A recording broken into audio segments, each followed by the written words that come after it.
गयाजी मानपुर में जमीन की बिक्री के नाम पर 1 करोड़ रुपए से अधिक की ठगी का सनसनीखेज मामला गया जिले के मुफस्सिल थाना क्षेत्र से सामने आया है। पीड़िता कविता चौधरी ने इस मामले में केस दर्ज कराया है, लेकिन 2 माह बीतने के बाद भी नामजद आरोपी पुलिस की पकड़ से बाहर है।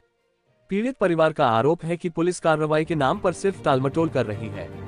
पीड़िता जहानाबाद जिले के काको प्रखंड की रहने वाली है, जबकि उनका मायका गया के बाराडीह में है। उनके पति प्रशांत कुमार के अनुसार ब्रोकर कुणाल कुमार ने जमीन को व्यावसायिक बताकर निवेश का झांसा दिया। अप्रैल 2024 में एग्रीमेंट के नाम पर 25 लाख रुपए लिए गए और बाद में अलग अलग तारीखों में कुल मिलाकर 1 करोड़ रुपए से ज्यादा की रकम हड़प ली गई। आरोप है कि जिस जमीन का एग्रीमेंट कराया गया था वह पहले ही किसी और को बेची जा चुकी थी। बाद में बिना सहमति दूसरी जमीन की रजिस्ट्री कराई गई, जिसका म्यूटेशन भी संभव नहीं हो सका। इसके लिए भी अतिरिक्त 4 लाख रुपए लिए गए। जब पीड़ित परिवार ने विरोध किया तो जाति सूचक गाली और जान से मारने की धमकी देने का आरोप भी लगाया गया है। पीड़ित परिवार ने प्रशासन से आरोपियों की जल्द गिरफ्तारी, ठगी की रकम वापस दिलाने और धमकी देने वालों पर सख्त कार्रवाई की मांग की है। समस्या ये है कि ये मैं सलेमपुर में जो सीताकुंड के पास है वहाँ पे एक ज़मीन का एग्रीमेंट करवाया था। मेरे ससुर जी द्वारा एग्रीमेंट करवाया गया था कुणाल कुमार से, कुणाल कुमार यादव। उस पर साइन ये उसका छोटा भाई भी किया था। जब 6 महीने का एग्रीमेंट हुआ था, पूरा पैसा हम लोग 1 करोड़ रुपया दे चुके थे।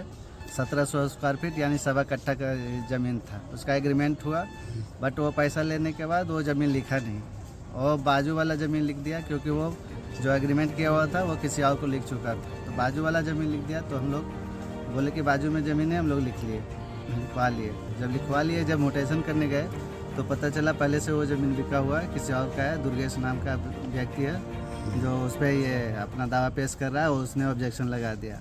इसकी जानकारी जब मैं कुणाल कुमार को दिया तो बोलता मैंने तो ज़मीन लिख दिया, आपकी मेरा कोई जिम्मेवारी नहीं है। जब फिर हम लोग पुलिस में गए तो पुलिस से FIR लेने से पहले मना किया। लोकल थाना में जो मुफस्सिल थाना में गए वहाँ पे तो पहले ले नहीं रहा था। फिर हम लोग SSP ऑफिस गए। SSP ऑफिस गए तो वहाँ से तो वही SHO को कहा गया कि FIR लिख दीजिए। फिर दोबारा SHO के पास आए तो तब भी नहीं लिखा, FIR नहीं दर्ज हुआ। फिर दोबारा हम लोग SSP के पास गए, तब जाके हम लोग का SHO ने FIR दर्ज किया। कोई कार्रवाई हुई इसमें अभी तक तो कोई कार्रवाई नहीं हुई। इसके लिए हम लोग FIR होने के बाद, अभी 2 महीना होने वाला है FIR होने के बाद भी, और वो बेल पे बेल फाइल किया जा रहा है। कल भी बेल का डेट है, यानी 3 तारीख को, बट वो भागे जा रहा है। पुलिस बोलती है हमें लोकेशन नहीं मिला, हम लोकेशन ट्रैक कर रहे हैं, न्याय नहीं मिला अभी तक।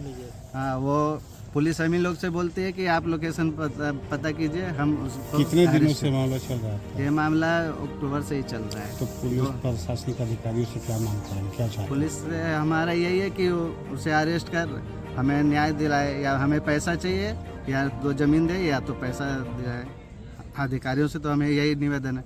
इसके लिए हम लोग SSP ऑफिस भी गए, IG के पास भी एप्लीकेशन दिया है और लेटर लिखा है, CMO को भी लेटर लिखा है और गृह मंत्री सम्राट चौधरी जी को भी लेटर लिखा है। उसके बाद विजय सिन्हा जी को भी लेटर लिखा है और ये महानिदेशक DGP उनको भी लेटर लिखा है। अब उनसे पता नहीं क्या मीन्स हमें न्याय मिलता है या क्या आश्वासन मिलता है, वो तो अभी पता नहीं।